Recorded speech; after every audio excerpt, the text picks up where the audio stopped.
के हिसाब से निशान लगा सकते हो, एक तरफ फिर दूसरी तरफ, और उसके बाद सूत को इस तरीके से झाड़ना है आप लोगों को, आड़े वाले सूत को भी। ये बिल्कुल लेवल में झड़ा हुआ है, ठीक है।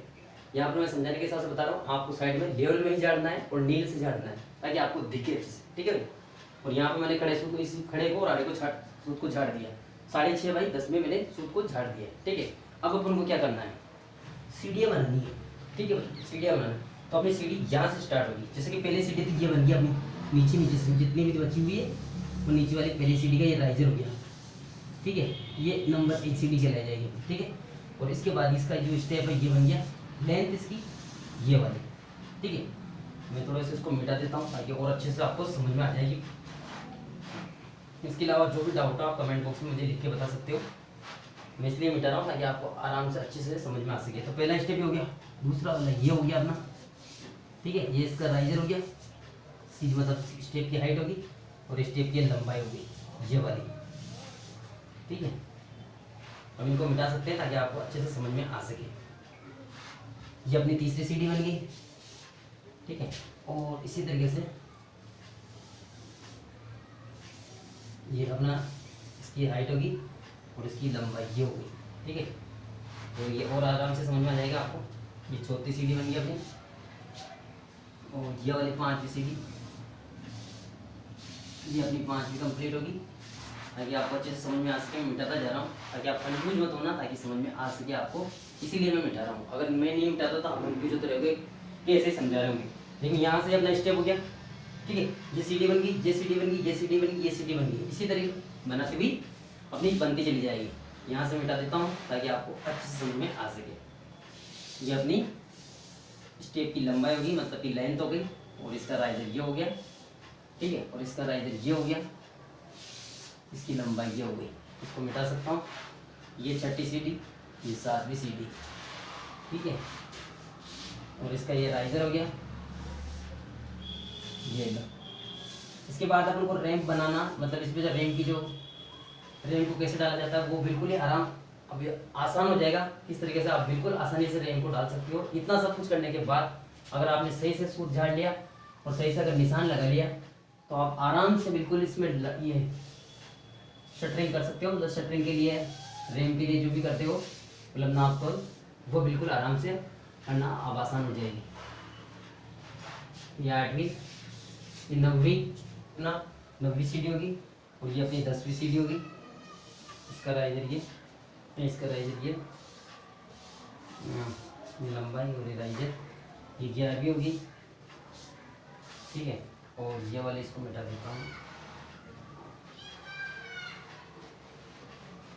और ये जो अपनी आखिरी सीढ़ी बनी ये 12वीं नंबर की, ठीक है।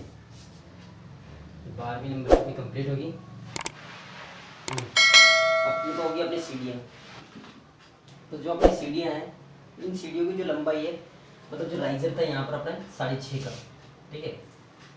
6.5 का था, ठीक है, 6.5 इंच का, ठीक है। और जो इसकी लंबाई थी लेंथ की वो थी अपने पास 10 इंच की, ठीक है। तो 6.5 बाई 10 का यहाँ पर ये सीढ़ियाँ बनी हुई है। शटरिंग के लिए क्या करना है आप लोगों को, इस तरह से एक लाइन खींचनी है इसके नीचे वाले से, जैसे मैं यहाँ पर फंडे तक खींचूंगा, आप वहाँ बिल्कुल सूत से ही झाड़े।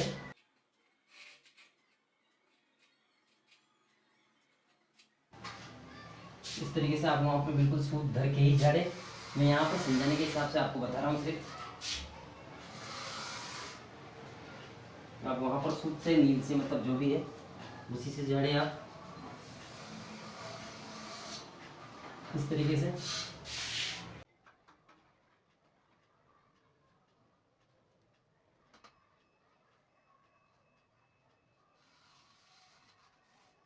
इस तरीके से सूत झाड़ने के बाद अपन को क्या करना है, 4.5 इंच नापना है इस लाइन से नीचे की तरफ। जो भी हम शटरिंग करेंगे 4.5 इंच इसलिए मोटाई, मतलब जो अपनी थिकनेस होती है रैंप डालने के लिए, जिसके नीचे शटरिंग करते हैं अपन, उसके नीचे कितना निशान लगाएंगे अपन, 4.5 इंच के निशान नीचे की तरफ लगाएंगे।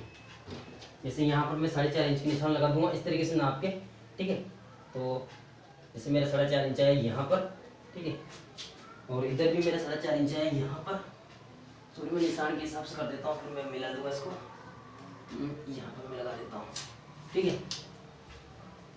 तो इस लाइन को मैं मिला देता हूँ ताकि आपको और अच्छे से समझ में आ जाएगी।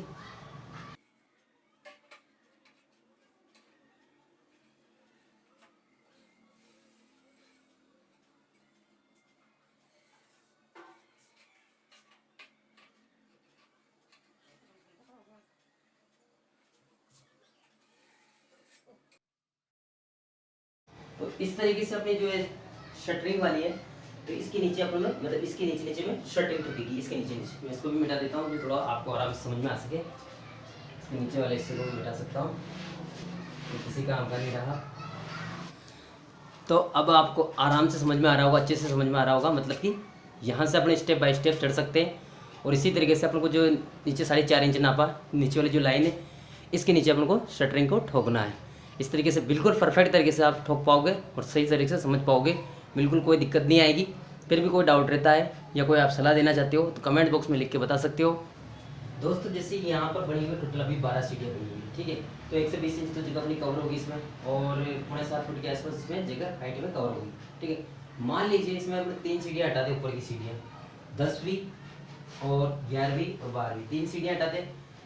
तो अपने अगर 3 सीढ़ियाँ हटा दी, ठीक है, तो 3 सीढ़ियाँ हटाने के बाद फिर क्या होगी, ये अपनी सीधी चौकी बन जाएगी। क्या हो जाएगी दोस्तों, ये सीधी चौकी बन जाएगी, जो अपने 10, 20, 30 इंच की चौकी बन जाएगी अपनी सीधी शर्ट। कितने इंच की बन जाएगी दोस्तों, ये 30 इंच की अपनी चौकी बन जाएगी। अगर मान लीजिए अपनी हाइट इतनी रहती तो यहाँ पर ये चौकी बन जाती है अपनी सीधी शर्ट।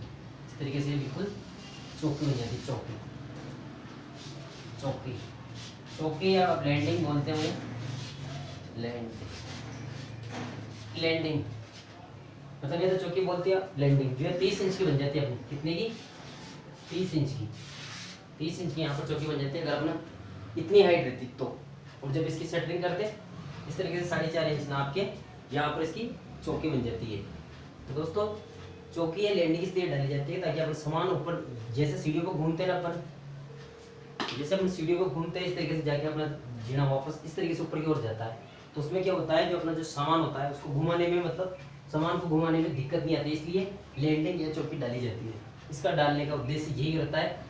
तो उम्मीद करता हूं दोस्तों मेरे द्वारा दी गई जानकारी आप लोगों को अच्छी समझ में आएगी। फिर भी कोई डाउट लगता है तो आप ज़्यादा से ज़्यादा कमेंट बॉक्स में लिख के बता सकते हो। और वीडियो अच्छी लगी है तो वीडियो को लाइक करना, मेरे चैनल को सब्सक्राइब करना। मिलते हैं एक और नए वीडियो के साथ, तब तक जय हिंद दोस्तों।